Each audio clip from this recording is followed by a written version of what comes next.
everybody. Welcome back to Through the Veil podcast. I'm Elle. I'm Camille. Today we have Megan with us. We're super excited. Um, we know we mentioned last time that Lindsay would be back. She's had a couple of things. We've pushed it back. She's coming again very soon. And Megan has an amazing story that we're really excited to hear about today with some themes that I think will really connect to a lot of us on our journeys. Yeah, hi. Thanks for having me. Thanks for being here. So, actually, it was Lindsay how I found you guys. She had put on her personal Instagram that she had recorded a podcast with you all and had mentioned the name, and it was just in her stories, like a real blip about you guys. And I saw the name and I was like, what is this? I need this. Happy coincidence. It was a happy coincidence, if there are such things as Right. coincidences, right? And so my backstory is that it's been a little over a year. My husband and my sons were in a small plane accident, and he passed away, but miraculously, my three sons survived. And so I've gotten to know a widow community through that. And Lindsay is one of those amazing people that I've met. And there's so much support in widow communities, but I was finding I was having some experiences since his passing that I didn't know anybody else who was having these experiences. And they're just not something you just talk about out in the open.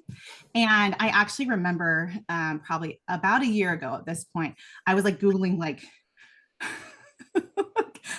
God psychics, like I didn't know any words, but I'm like, there's gotta be somebody out there who's having like these very spiritual led, Right. but these actual like You need some connection. Yes. You need to know that other people are, you're not crazy, that this is And actually I things that are couldn't happening. really find anything that was really matching up with my experience, but I did lean into, the only thing I could find like on YouTube was near-death experiences. And so I found some connections with near-death experiences because those are all very much spiritual in nature, right? And from that, I was able to find even like in our own culture. So I'm also a member of the Church of Jesus Christ of Latter-day Saints. And there are many pioneer type stories about people passing and coming back and having messages. And so I kind of grounded myself in those messages and learned some things from that. But never anyone contemporary until about 2 weeks ago when I met you all. It has been an answer to a prayer. Absolutely. It's so interesting. We try to latch on to the things that we can to like find similar ground to stand on. And oftentimes we're just left grabbing, like, right? Like there's no handhold to grab onto with this because we just don't talk about it a lot in culture. But at the same time, when you find it, it is so supportive and so validating. And it is like the lifeline that you didn't know that you needed as you were treading water for a very long time in the ocean. And even just knowing that there was something going on here and that there's something greater to it. And I'm a newly solo parent of 4 kids. Like I'm in graduate school. I honestly didn't have the time to pour into it. Like I knew that I could and get more more resources. And so I felt like I was just left kind of treading water. Like I have what I have, and that's all I can kind of hold on to right now. And then enter you guys who have been able to pour more time into it and have had years with it, I guess, is what I'm saying. So I want to hit on something that you said right there.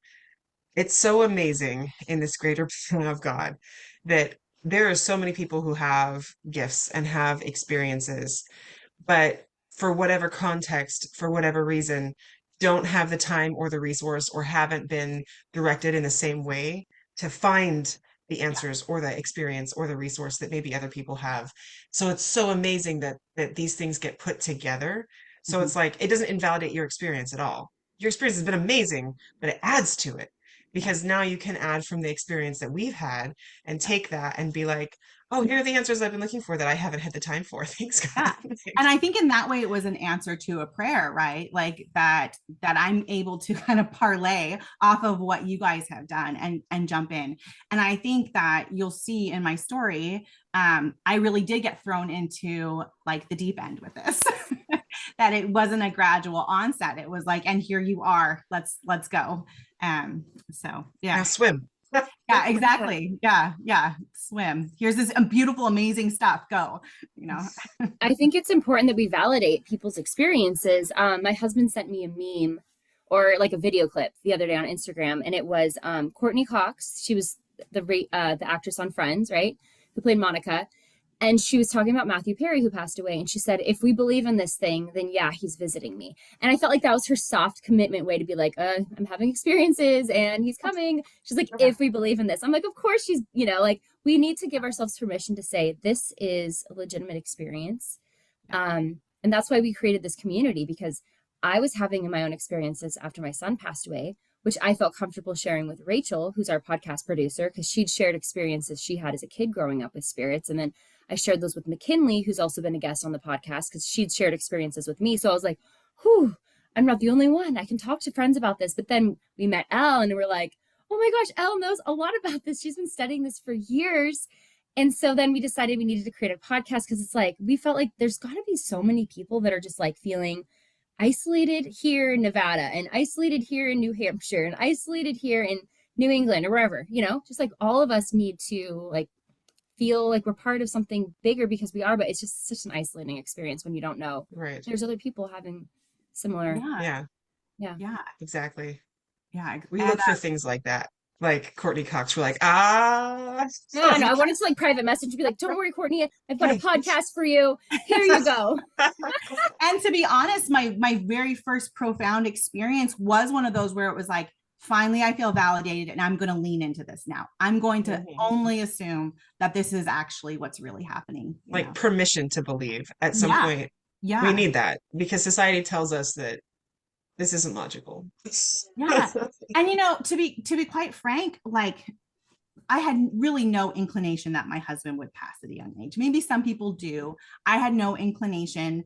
That being said, I do think that God was still preparing me without having an inclination, and preparing our family. And there are lots of things now I can look back and be like, yes, that was all like building a solid foundation for me when this event was going to happen. But like, we were not the couple where we would sit and talk and my husband would be like, if I passed, like I would come back for you. There would be signs, like he would not be the one to say that. He would not even be the one to present that, like, I would want to make sure that that I'm okay and that I am still here. Like that was not the dynamic of our relationship. So it's been really interesting to see how much effort and lengths he has taken. I call them that our new love language are like heavenly signs, that like he goes out of his way to reassure me all of the time that he is still with me and that he loves me and that he is still an active participant in this family. I want to hear, like, what is he, how are you feeling his presence? What is he saying? Okay, well, so when it first happened, there was chaos that first day. They were in a small plane accident. I was actually there at the site. I came on it just after it happened and wasn't sure what exactly had happened or that it involved my family. So there was some unknowing for a period of time. And by the time I'd actually got to where the accident site was, I couldn't see the plane and couldn't get near it. So again, I couldn't confirm that that was them. My husband's phone was just pinging right where all of this stuff was going on. After some time, I was able to convert. Actually, I finally saw one of my children on a stretcher and I was like, oh, okay. And I ran. I was like, barricades be damned. Like that's my baby. And I ran. And then they started giving me information at that point. And so, I mean, there's 3 children, right? And they're all in various degrees of serious injuries being taken to a hospital. And then they don't have an update for my husband at this point. And they just tell me that they're waiting to extricate him from the plane. They're trying, not waiting, they're trying to extricate him from the plane. And I decide I'm going to wait a beat to get an update on him before I take off to meet my children at the hospital, because I was told that they were all stable and that they had been alert at the time of being taken. And so I knew that there was not anything. To be quite honest, my assumption was I didn't know that the plane had like actually fallen from the sky and crashed. I kind of was like, maybe it just went off the runway and like it's like a plane fender bender. Do you know what I mean? Yeah, like a car accident. There was no fire. That was what the real thing was. Like there was no fire. And I, like you just all think that when a plane crashes, like it explodes. Fireball. Right? Yeah. It does. every time a plane crashes, it explodes. So the fact that this didn't happen is what is like this profound and deep miracle.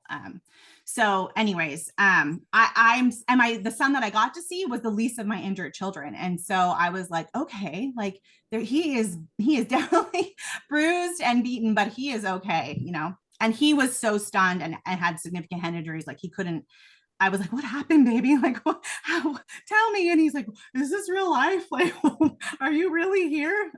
So anyways, it was another probably 10 minutes later that they finally told me that my husband had passed away. And that was the first time I was like, whoa, what? Because I wasn't expecting that. But you can imagine in that time frame when there's all this unknowing, I'm in a constant state of prayer, right? Like I am in a constant state of prayer. And as soon as I get this information that my husband has passed, I'm standing there alone, not with anybody that I know. And I can hear these words being told to me so clearly over and over and over again. And it's pray to have the eyes to see and the ears to hear, which is a really strange response to get from a prayer where you've just found out that your husband has died, right? And I had an overwhelming sense. I knew that I would be okay. Like I was being comforted in that moment. Like as my world crumbled around me, I knew that I could still stand. And I just also knew that I was standing in the spot of a miracle, that God's hand had been there and was there right now. And that the fact that my children were still alive was only because of a miracle and that God's hand had been there. And so there was just this immediate acceptance that like the miracle that that did save my children could have saved my husband if that was what should have happened, right? There was just a knowing of that right from the start. So anyways, I then go and I take on my children and the chaos that was. And for the next 36 hours, you can imagine that's all that I am doing is their care. There were surgeries through the night. I mean, I'm talking to dozens and dozens of doctors. Can you imagine 3 kids and like a level 1 trauma? Like there's just so much going on. You didn't even sleep. No. I mean, no. How could you? No, you're on pure adrenaline right now. Yeah. And I mean, they are in different parts of the hospital and under different units. I have my one son, he's been put into like a medically induced coma in ICU. I mean, we're talking like big level stuff, right? And thankfully, I have a large, caring, loving family that lives close by, and they were able to all be there. And my child had somebody or multiple people with them at all times that they loved and they trusted, and that was like a true blessing as well. That could be the case. So I haven't confronted my husband's death since the moment they said those words to me. After that, it was like you don't have time to think about it. No, and I'm in mom mode. And in the hierarchy of needs, mom mode always comes before wife mode, right? Like you especially when there's danger. Yeah, absolutely. Yeah. Right. Yeah. And so like I'm gonna be strong for these kids because that's what they need. And and it's crisis too. You're in survival. You have to head on and face the crisis you're presented with. You don't have time for processing. Yeah, that adrenaline keeps you in the present moment. Yeah, you're in fight or flight. And the mind is a beautiful thing. That's what I have found out through this awful tragedy is that the mind really does protect you, and it allows you to just take on what you can take on in that moment. It really does make it into these bite-sized pieces. And I honestly, I'm always like, wow, my mind is such a beautiful place that in this mountain of disaster and trauma, it really has just allowed me to take it one step at a time. So because you would have frozen. I mean, grief is crippling otherwise. Just crumbled in a pile, like not even known up from down, really, to be honest. Yeah. So about 36 hours later, they're all stable and they're all kind of sleeping comfortably. And I have a moment now. And that moment was not pretty. That moment was now accepting the fact that my husband was not there. And I needed to go outside. I immediately recognized that when I was in the hospital, mom mode was on. But if I could step out of the hospital, I could take a minute and like let down this armor and process what had happened. And so I get outside, and you can imagine all of the feels of a woman who has just lost her husband. And interestingly enough, as I'm starting to have these big emotions, this memory is just coming to my mind. And it is this simple memory of a summer night 5 years earlier with my husband.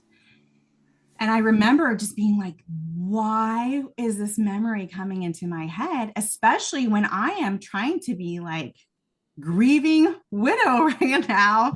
And it's this really simple memory. And it wasn't a memory I ever thought about before. It wasn't something that was like, on the greatest hits of our marriage. Like if you had a playlist of the greatest hits of memories, I wouldn't have even put this on there. It was just a simple night. And it was a Sunday night. We had eaten dinner outside and then put our kids to bed and went back outside, and we were laying on a blanket and we were looking up at the sky. And because this memory had been going on rote so much, I thought, this isn't me. Like I knew immediately that this was Jared. Like I could tell this was not my own thought. And I thought, well, what is important about this memory? Like, why this? And I just thought maybe he just thought this was a really sweet night and he doesn't want me to forget it. And so I'm going to record this memory. So I pull out my phone and I start recording this memory. And as I'm recording it, now I'm speaking it out loud, right? Like I'm not just replaying it in my head. As I'm speaking it out loud, I hear him correct me on a detail that I've gotten wrong. And so I say, we're laying on a blanket and we're looking up the sky, and you have your phone out and you have the airplane app where you track airplanes and you know where they're going. Like you can see their flight path. And he immediately says, no, Meg, it wasn't that flight app. It was a Starfinder app. And so on this video, you can hear me going, yeah, you're right. You're right. You're right. That was a Starfinder app, and I conclude recording this message, and then I can hear him telling me I need to go back inside. One of my sons needs me, which I had been feeling those last 36 hours of like, go to this child, he needs you now. You can't, nurses don't call you. They can't call you on the phone. And when I'm in 3 different spots in a hospital, like right. That in of itself was a feat. And so I knew every time when a child needed me. And so I went back inside, and several hours passed, and I had fallen asleep for the first time since the accident for about 15 or 20 minutes. And when I woke up, I was in a state of panic, because that first time when you've been in a traumatic event, that first time waking up is like waking up into the nightmare. Like for the first time in my life, my reality was the nightmare. And so I am really having a panic attack. So I rush outside. As soon as I get outside to breathe, that memory comes back.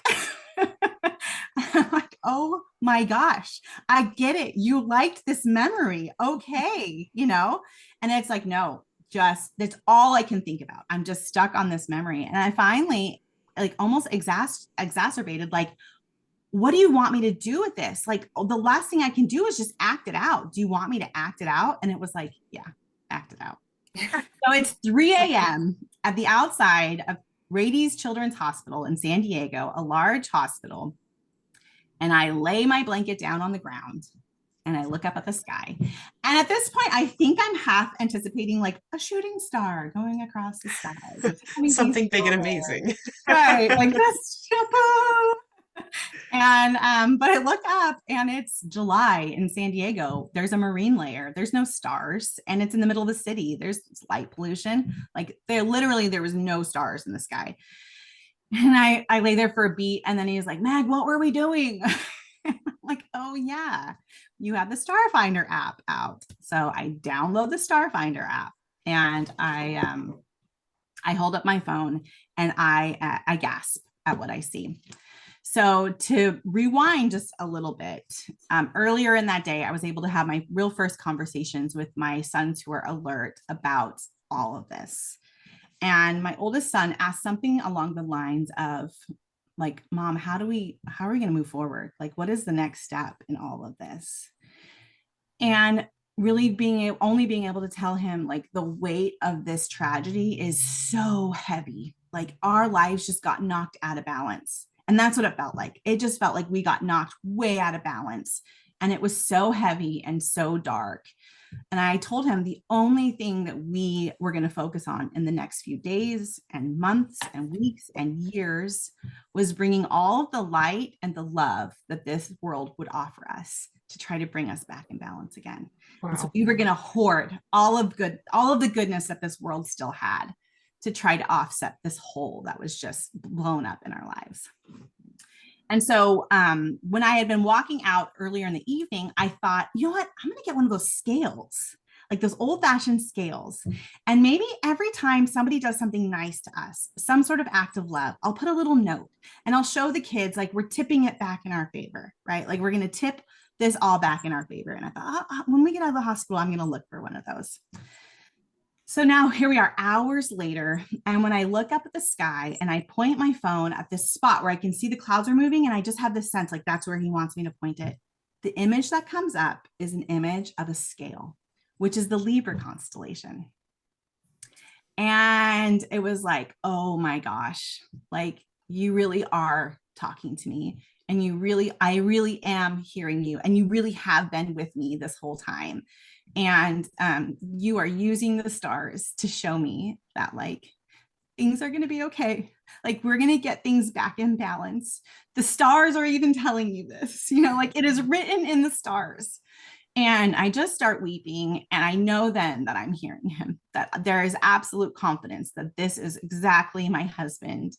And so I start having a full conversation with him, like, in full confidence that this is not the delusions of a woman under stress and trauma, right? Which is kind of what I'd been playing off a little bit before. Like, the things that I was hearing are just because I'm under such extreme stress and I haven't accepted that my husband's died. So I'm just, there's a script in my head. I know what he would say, and that's what I'm hearing, type of thing, but now there's this physical sign, and I could take a picture of it and I could show it. And my kids and my family members who were in the hospital earlier that day heard that conversation. And now I'm having a memory that's telling me to reenact something. And in that reenactment, there is a physical symbol showing me back that, like, this is actually happening.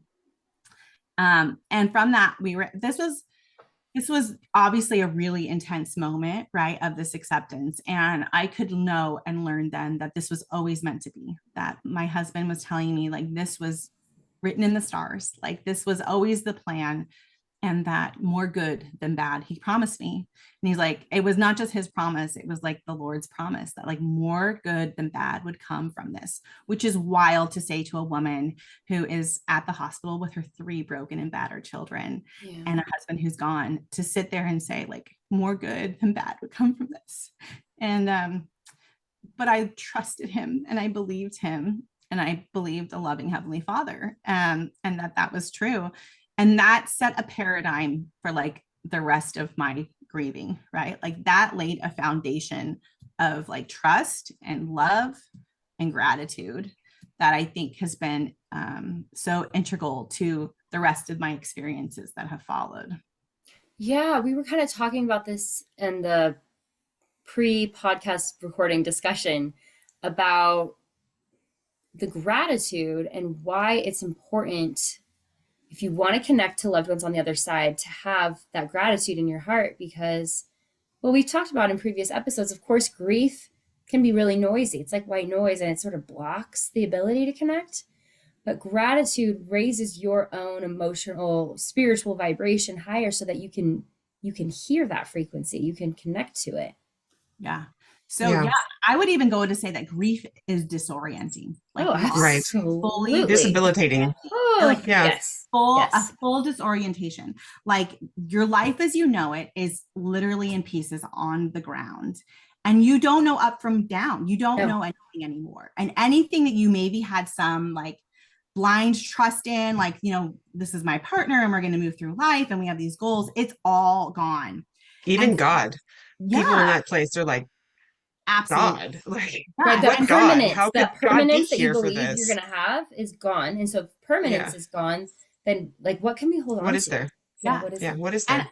And as awful as my situation was, where my children were involved in this tragedy too, I look back and I see that, like, for me, the day that my husband died was not a worst case scenario.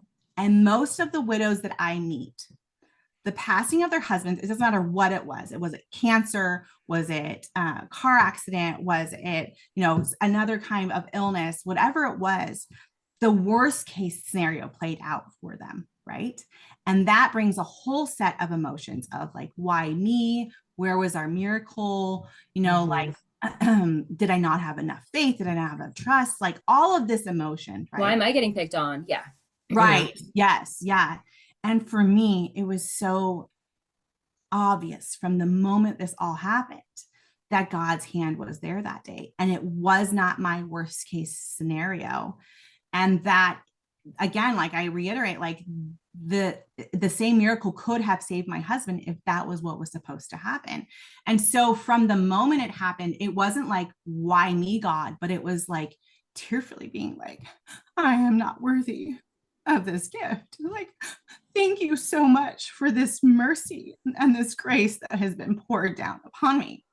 And every time I would open my mouth to pray, all that could come out was just this overwhelming gratitude, like gratitude for my children, but like also gratitude that my husband was ever mine, that like he was ever here with me, and that he is in a beautiful place that he has found loving peace and acceptance in, right? Like he's not up there being like, wow, this just got ripped from me and I'm so desperately wanting to be back with my children and my wife.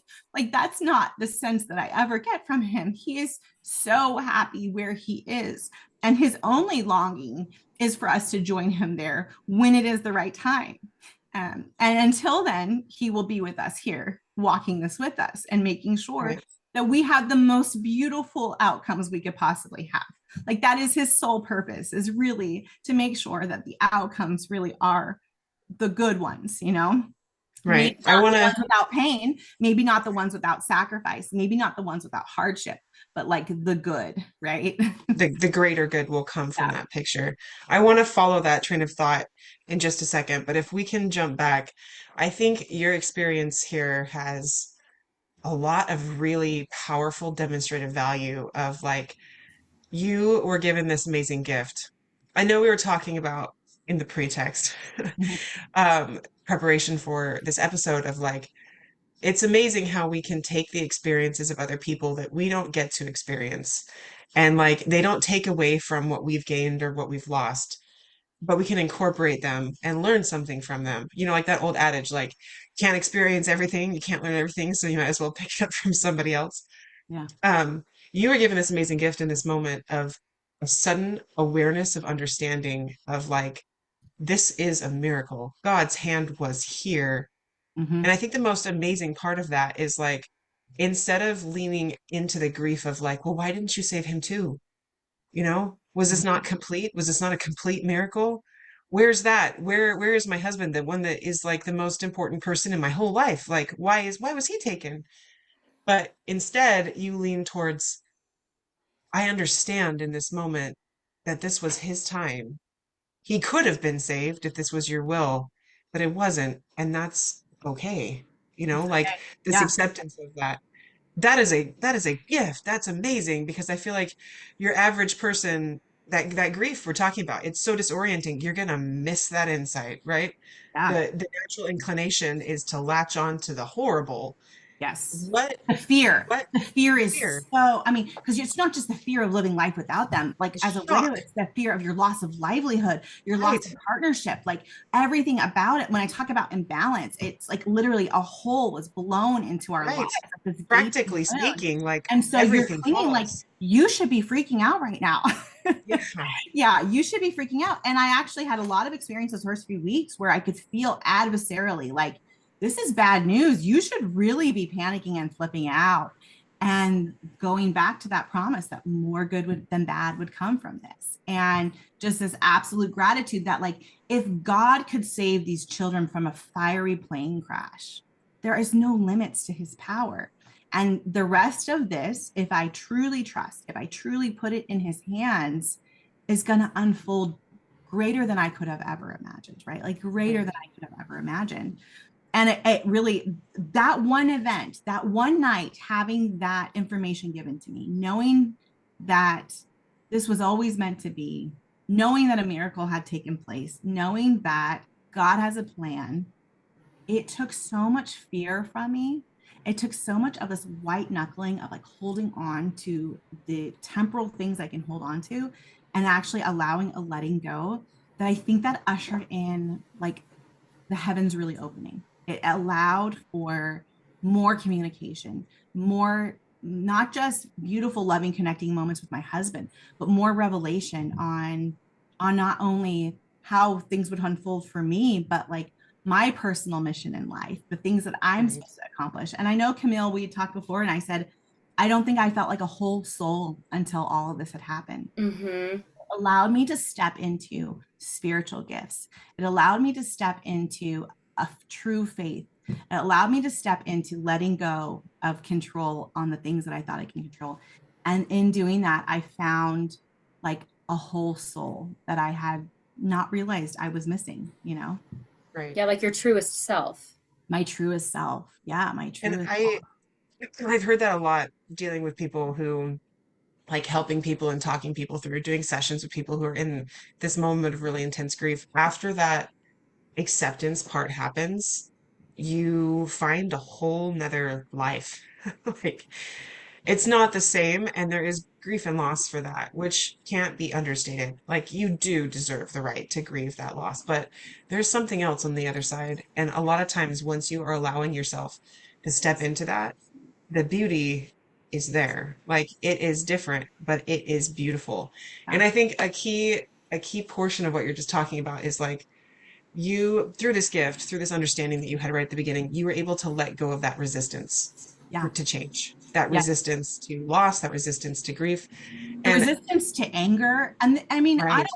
I don't want to make it seem like it's been sunshine and lollipops, you know, like after that, it was like, bye, you know, like, yeah, I'm all good. I'm fine. I'm whole. I'm healed. No, there has been tremendous grief and tremendous loss, and there have been tremendous challenges. But the background of that, the foundation of that is still this knowing that there is a plan and that he is okay and I'm going to be okay. You know, right. There's this term, think celestially, right? We've heard, some of us have heard this idea of like think celestially, and big picture. I was able to zoom out. I zoomed out on my life. I zoomed out on so many things. And I was able to just realize like, yeah, the big picture of all of this. And I always say nowadays, I either live super hyper focused where I'm just taking on this day, right? It's either I'm hyper zoomed in or I'm hyper zoomed out. The in between there, I try to avoid. You know, I try to avoid thinking about middle areas are just down no the good. road, 10 years down the road. Like I have what I need to get through today. And then in the big picture of things, this will feel minimal. Taken care of. Yeah. Choice is huge here. Like you could get lost in those middle moments. Like you said, there's so many times where you had that thought of like, this is really bad. Like, what are we going to do? Yeah, you should really be flipping out right now. Yeah, like would be a normal emotion to feel in this moment. But you chose to lean in and to see that greater good. I'm sure it wasn't an easy choice. I'm sure it's not. Every single day you probably have opportunities to not choose that. And to highlight that, I had an experience with my husband where something was really bad. Like, so before he started flying years earlier, my one condition was that he needed to up our life insurance policy. And he did. And it wasn't until after he died that we realized that he had like not filled out the application correctly, and that there was a really important box that didn't get checked pertaining to flying, and that could negate his entire contract with the life insurance. And so we went under tremendous amount of like review. It actually went to like a special investigation, and you know, that was a big deal. Mm-hmm. That was a big deal. And just in those first few weeks of that, just being like, this is bad. Like, this is really bad. And actually being really upset with my husband. Like, you had one job. Like, I let you fly. Like, I let you fly. That scared me so much, but I let you fly. But this one thing you had to do. And I just, the day that it kind of broke that this was a problem, I was going to go pick up my son from school, and I'm in the car, and I just ripped my husband a new one. He's sitting next to me, and it was just like, you could feel him sitting next to you in the car. Yeah, he was. I knew he was there. He was there. And I was like, this, like, why? Like, you screwed me over, man. Like, I have been so, like, good. Like, I have accepted the miracle and I have, but like, this one would have really changed my life. Too much. It's like, too much. This is too much. Yeah, this is too much. Right. And him really like sitting there listening to my anger, like knowing it was justified. And his response to me was, it's going to be okay, Meg. And I can take care of you better now than I ever did while I was here on earth. And it's going to be okay. And I believed it. I believed it. And I felt that spirit of peace and calm come over me, like confirming what he was saying was just not the words of a man backed into a corner, you know. It was somebody who was speaking truth. And a few months later, we had a miracle and it did work out for us. And it was truly a miracle. And again, him saying, like, when are you going to get this? Like, I am in the details of your life. Like, I am here. And, you know, in our marriage, we were definitely a partnership, but 4 kids in, I was really in charge of the nurturing and caring of our children. And he was a really good provider. And I trusted him in that providing, like, and he took it seriously and he did a good job of that. And my sense was after he left, like, my responsibilities to this family has not changed. Like, your responsibilities to this family has not changed. Like, you are still going to be able to nurture and care for our children and be available to them in the way that we planned and dreamed. Like, this was part of our family plan, was to have it play out like that. And I am still going to be here fighting those financial battles for you so that you can focus on it. Now, it doesn't mean that I can just sit back and like just let things happen, but it means that he's going to give me critical information that I need in order to make decisions that are going to allow me to still be able to raise these children as we always had planned. And that also has given me such comfort and confidence. But it goes back to this whole thing of like, this is really bad. You should really be falling apart. And him to be like, but no, like, there's still a plan. We got this, you know? Right. So how do you see, like, on a day-to-day basis, like, how do you, because we talked about this with Lindsay in her episode, like the co-parenting, what does that look like? Like, how does that function? Yeah. So, you know, I wouldn't say that I am having like where like, this is Jared every day. I'm not having that. It's not where it's like, and now he's going to give me a direct insight. And I will also say where I'm at with this is that I don't often get to have full conversations. Like, they are not often like where, like the car where he was sitting there. Yes. It is more of like a one-liner thing. Like, I will out of the blue get a one-liner thing. It'll just come to your mind. I'll specify that because a lot of people were like, do you hear his voice? And I think right. Is it like thoughts or is it a feeling? But you know, we talk about the spirit of discernment, and something that experience I had that first night with those stars is I was able to discern his voice. I knew what his voice sounded like, and I knew what my internal voice sounded like, and I could discern the two of those. And I know what the Holy Ghost sounds like, you know. I can tell the difference between those voices now. That's a really important distinction. Yeah, it takes a lot of people a long time to get to that point. That took a lot of meditation in those first few months of like, who is what is it that I'm hearing, and what am I going to put into each of those things. And I think that's something I did put some time into. I did put some time into like being able to distinguish those voices. But there was one point when one of my sons was having a pretty like post-traumatic stress episode about this accident. And I remember just being like, Jared, what are we going to do? Like, I don't know how to help him in this right now. And it was a very intense moment of this traumatic response. And Jared's response was, Meg, even if I was right there standing next to you, I would not know how to heal him, but our Savior does. So we're going to turn to him right now, you know? And so like, that was a parenting moment. And that was very much of like, I don't have all the answers. I am not the great healer. Like, our Savior is the great healer. But more recently, one of those co-parenting moments was, I'm in like the throes of busyness right now. Like, my kids are doing football and baseball and school, and I'm in school and I work part-time. And so it's just really busy. And this week I was walking, and it was just this overwhelming sense he gave me of like how beautiful our boys are, and like what a gift they are. And like, are you treasuring the gift? Like, remember that in all of this grind that we're doing right now, that like they are such beautiful souls. And that was like, that was my co-parenting moment this week of like, don't take this for granted. Like these are such treasures to us. Like lean into this treasure, which is really great. Was the perspective I needed at that moment of like, oh yeah, like this is still really good.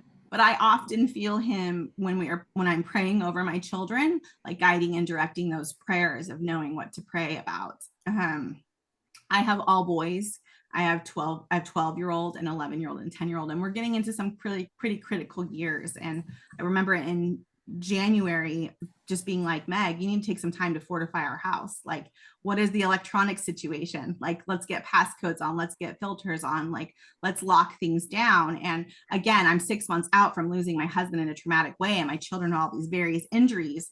And that's probably would have been low on my list of priorities, and just being like, no, let's fortify our home. Let's like get things set straight in this way, and having help in that, like finding where I was going to do that, how I was going to do that. And I had to buy a car last week. And that was like the first big financial decision I made without my husband. And I was like, oh my gosh, like I do not want to go do this. And just feeling really like guided to, this is the car, and like, make that appointment. And it was so easy and so seamless. And I just feel like in these things that I don't have the capacity to take on the extra noise of it, that he is helping to guide me and being like, no, this could have been a really big hurdle for you, but like, let's just make it a speed bump right now. I love that. I find that a lot. One of the biggest questions that people have when I sit with them and do sessions, especially when the loss is something like, I mean, all across the board really, but when it is something like a parent, when it is something like a guiding force, um, but it happens with grandparents and children and friends and all kinds of things too. It's like, well, what are they doing right now? How can they possibly help me? And even after doing this for, for like 6 years, I don't have the answer of exactly how that works, what strings they're pulling, how they particularly can function spiritually within the facet of the behind the scenes. But I feel like the silver lining of this is it's like a stage show, right? Your life is you as the main character on the scene, but it's only working because all of the stuff behind the stage is going on. Yeah, all And the we tech don't support. exactly, we don't know it. Who's operating the lights? Like, who's the one who's moving the curtain? Who's the one who's shifting the backgrounds? Who's the one who's like, grab the prop out there, right? We don't see that because we're focused on our lines. Yeah. But And it feels, this so much physical goes world in. feels so out of control. It feels like it's all out of our control in a sense. Exactly. And so we can't possibly think that there could be this idea that there are Right. people Somebody's who are helping. setting things up. Yeah. Like I think we're being set up all the time for these really Right. incredible experiences. Yeah. And the amazing thing is that I hear this in almost every single session I have with someone in this circumstance. It's like they always say, which I want to acknowledge too, is it's hard to hear as somebody in a grieving place because you're missing that physical aspect of it. They're not here. They're not next to you, right? It's really hard to be grateful for something when you're in a place of loss. But almost every time I hear from that person on the other side, it's like, I have more capacity to help you right now than I did while I was there. And I'm doing it. I'm doing it. I'm not leaving you alone. I'm not abandoning you. I'm still so present. And I have so much capacity to help you in ways that you need it. That I couldn't while I was on Earth. I mean, and I feel for my husband, like it's such a relief to him to have this greater capacity. Yeah. That he is able to see things the way that they really are, right? Like I think we're so blinded here to have a vision of things the way they are, and to be able to help the people he loves the most at a greater capacity.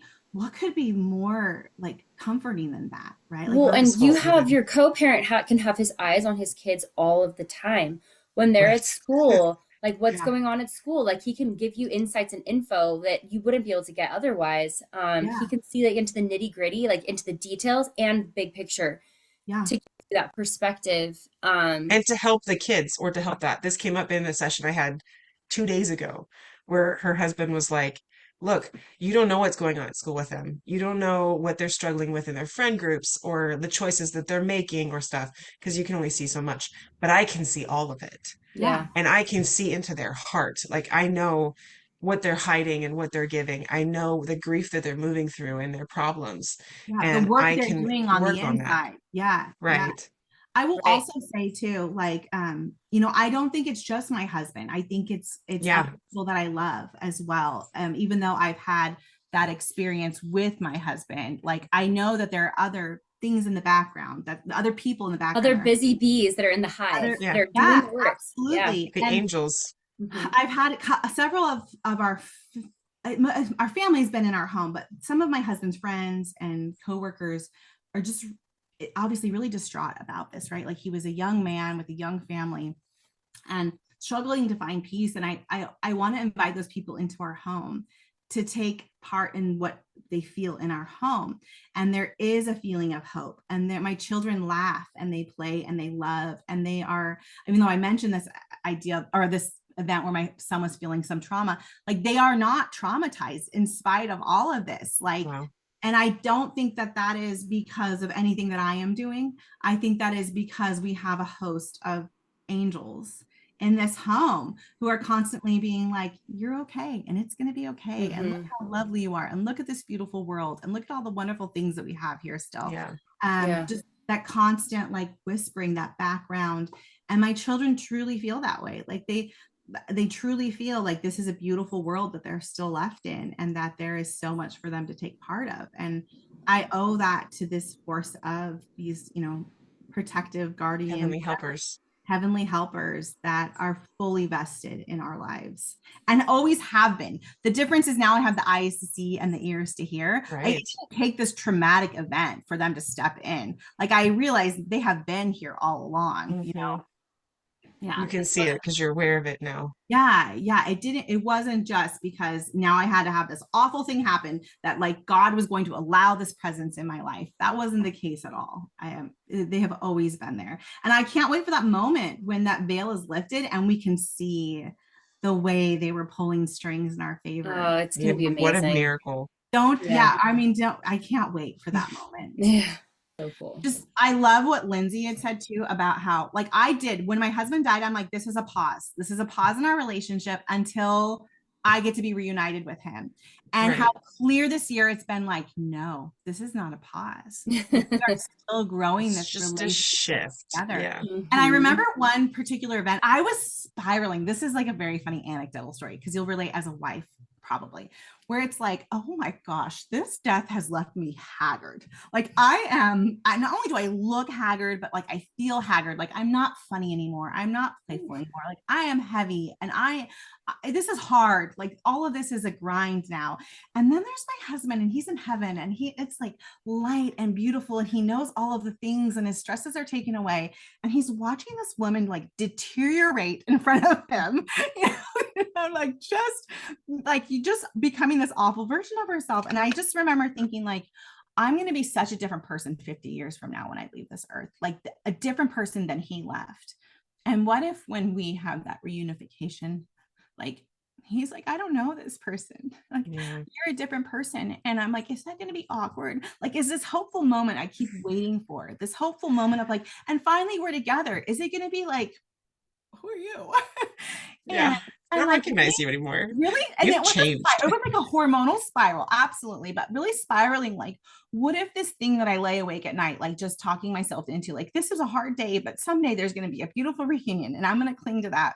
What if that is just not what it is going to be? And just having another very clear moment where he came to me and we could have a conversation. And he's almost laughing at me like, oh, Meg. Hormonal spiral. But he was like, I promise you that it will be beautiful.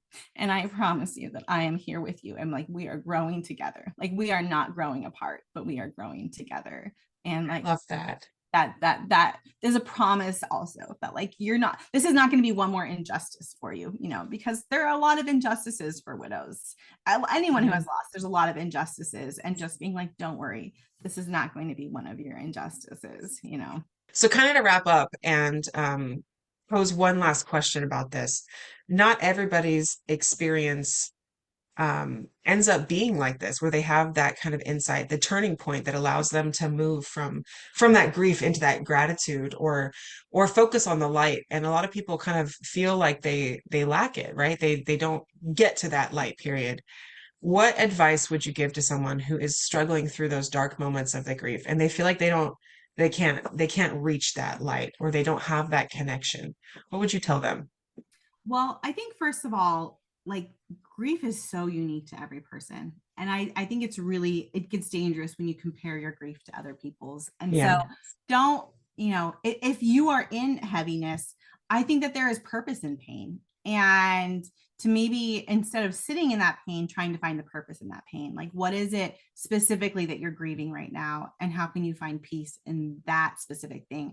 Sometimes grief is like, put in this big umbrella. But I think that any given moment, we're actually just grieving one or two things at a time and not, right. I'm in grieving. And so like taking grief and putting it into more manageable bits makes it easier to kind of move through the heaviness of it. But I think gratitude is like the antidote to everything, like just this sense of gratitude and perspective. What I've learned this year is that perspective changes everything, right? Like I talked about, like I could tell you that July 4th was the worst day of my life, because it probably was the worst day of my life. But it was also the day I received the greatest gift I've ever given in my whole life. And that was the lives of my children. And so Right. what am I holding on to? I'm holding on to that as a day to celebrate the gift that I was given. I can't change the facts about any of it. I can't, but I can change what I'm holding on to and the things that I'm holding on to. And so if you can practice gratitude, and sometimes in the beginning, it's just like the way that sun feels on my face right now, like that, being grateful for that. But gratitude's like a muscle. Like the more you Right. exercise it, the more you'll strengthen it. And don't be grateful for things that you're not grateful for yet. You don't have to be like, I'm so grateful that my husband died, or I'm so grateful that I lost my child. I'm not telling you to be grateful for that. I'm telling you to lean into the things you genuinely can be grateful for. And there will be a lightness that comes into your life. That light will begin to penetrate that dark and break it up a little bit so that it's easier to digest. I will tell you that before my husband passed, I wasn't having these spiritual moments. I wasn't saying, like, I wasn't having times when the veil felt thin before this. So it wasn't like this was something that I was prepared for. And once it came, ta-da, here's my crowning glory. No, I got thrown into it pretty fast, but I think it was because I had the ears to hear and the eyes to see, because I Yeah. was praying for that. And so you can ask for those things. Like those are good and righteous and holy things. And you can ask for those things. And I often say that like grief is like motherhood. Like the things that make it hard for me are not the same things that make it hard for another person. And the things that make Right. it meaningful to me are not the same things that make it meaningful to another person. Now we can all say like motherhood, that like there are thematic things that are common, but when you get to the details of it, it's the personalities we bring to the table, the experiences we had with that lost person beforehand, all of that make our experience so unique. And so grieving is going to be unique, connecting with that person is going to be unique, but like I will tell you, my husband loved music. And so he connects a lot with music with me, but I love nature. And so he's also been able to use nature as signs to show me like, oh, I'm here. And I need those sometimes because my life is loud. It is not quiet. It is not Right. meditative. And there are often times when I need a little bit of a physical sign to be like, check in right now. Like I'm here. Can you listen for a minute? I've got something to tell you. So lean into those physical signs of like, oh, they're here. Now I'm going to step back for a minute and I'm going to try to tune myself in right now. I'm going to have a prayer of gratitude. I'm going to, try to lighten myself a little bit so that I can hear it. I don't know if that makes Yeah. sense. I love that because all the time life is loud. Like you said, life is loud. And being able to recognize and accept those promptings, those nudges, the moment of like, hey, check in with me right now. Like, I'm trying to talk to you. Like, step back, take a moment, take a sidebar. Yeah. Um, those are really important because a lot of times with a lot of people, we just overlook it. Yeah. we're not thinking Yeah. about it. So we overlook those moments. Yeah. So I love the recognition of that and Yeah. the trust of that. Um, so thank you. Thank you for sharing I'm that. one other thing too. I think speaking out Okay. loud to them is more powerful than even like an internal Mm, conversation, especially when you're first trying this. The actual act of speaking out loud. And maybe it's just a sign of your own faith that like I am actually speaking to somebody and they are hearing me. But like yeah. I often tell my children, when you want to talk to daddy, talk out loud. Like lay in your bed and talk out loud. And I think that it makes it more of a conversation at that point, you know. Yeah. Almost like spoken prayer, where Yeah. it's like, it can be internal, but spoken prayer is really powerful. And it Mhm. helps with your own cognitive processing too, to hear those words in in the air, Yeah. right? So Yeah. I love that. Yeah. Well, thank you, Megan. This has been fantastic. I Thank think you. what an incredibly rich conversation in so many different ways. And I think there's a lot of people who will share and kind of recognize a lot of different points in your experience. So Yeah. And awesome. just and again to reiterate, like everyone's experiences is unique. And I think that this was just a part of my plan and my story that is leading up to other things, you know? And so, like, find value in your story. If you're not having those connected moments right now yet, like you're wanting to, maybe that's an important part of your story too. Like, don't Yeah, value that, like that's okay also. Like, all of this, we're like a blank canvas and it's all these layers are being built to make a beautiful picture. right. Even if it's not the one that we thought we were laying down, you know. That's a beautiful ending part. I think a lot of people will really resonate with that. Well, you can find us on our website, which is through the veil podcast.com. If you would like to connect with Camille or I, or maybe reach out to Megan, we can maybe facilitate that.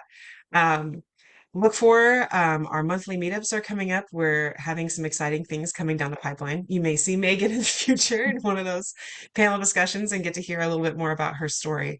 Um, if you would like to like, share, subscribe, you can really help our YouTube channel and our podcast grow and get the word out with stories like this and uplift other people who are going through similar situations or have similar interests in this. It helps boost our channel to the algorithm if you do the notification button as these episodes drop. If you watch them pretty close to when they drop, it jumps us into the algorithm, which helps us get seen. So if you feel supporting us in that way, we'd be ever grateful for it. But we will see you next time on Through the Veil. Bye, everybody.